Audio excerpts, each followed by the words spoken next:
Continuation vlog అండి ఇది. Fresh up అయ్యి ఫ్రీజర్లో పెట్టేసి వచ్చి ఫ్రెష్ అప్ అయ్యాను. తర్వాత వచ్చేసి టీవీ ఆన్ చేశాను. టీవీ ఆన్ చేసి పాటలు పెట్టుకుంటే ఆ కిక్కే వేరప్ప. ఇంట్లో పనులు అవంతకి అవే అయిపోతాయని చెప్పేసి ఓపెన్ చేస్తే అంజీ సినిమా అయితే వచ్చింది. సరేలే పాటలు అవాయిడ్ చేద్దాం, ఈరోజు ఫిలిం చూద్దాం అని చెప్పేసి తొందరగా కసువంతా ఊడ్చేసాను. అంతా ఊడ్చేసిన తర్వాత అంజీ ఫిలిం అయితే వస్తుంది, తొందరగా కూర్చుందామని చెప్పేసి త్వరగా కసువు అయితే ఊడ్చేసాను.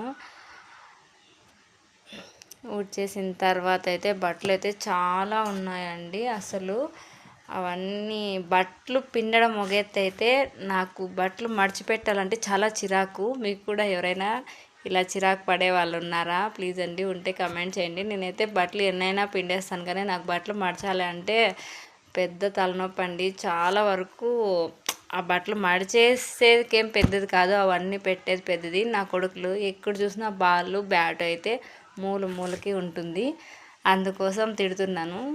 చూసేయండి, బట్టలు అన్నీ మడతేసాను.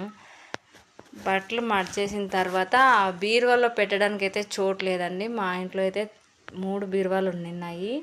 మా ఆయన చూడండి, ఆ తలలో పెయిన్ ఉందంట, దానికి ఒకడే చూదురా అన్నాడు. పేర్లు కాదు, సుండ్ర ఉంది అని చెప్పాను. సరేలే అని చెప్పేసి వచ్చి అన్నీ మడత పెట్టిండే బట్టలన్నీ ఎత్తి పెట్టేశాను. ఇలా చూడండి, దీంట్లో నా లోపల 2 బీరువాలు ఉన్నాయి, బయట ఒక బీరువా ఉంది, సోఫాలో పెట్టాను. అసలు అబ్బా, బట్టలు చూస్తే నాకే చిరాకు అవుతుందండి. ఎక్కడ పెట్టాలో నాకు అసలు అర్థమే కావట్లేదు. సరేలే అని చెప్పేసి అన్నీ క్లీన్ చేసేసాను.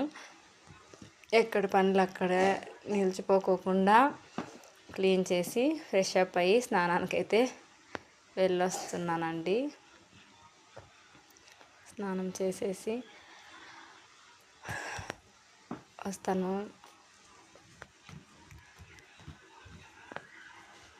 వచ్చిన తర్వాత పిల్లలందరూ పనుకొని లేచారండి. వాళ్ళందరికీ అయితే నేను చేసిన కూల్ డ్రింక్ అయితే ఇచ్చాను. మా ఆయన చాలా బాగుందని వాళ్ళు తాగేశారు. ఇంకా లాగ్ ఉందండి, పెడతాను కంటిన్యూషన్లో. ప్లీజ్ అండి, సబ్స్క్రైబ్ చేసుకోండి, సరేనా? బాయ్.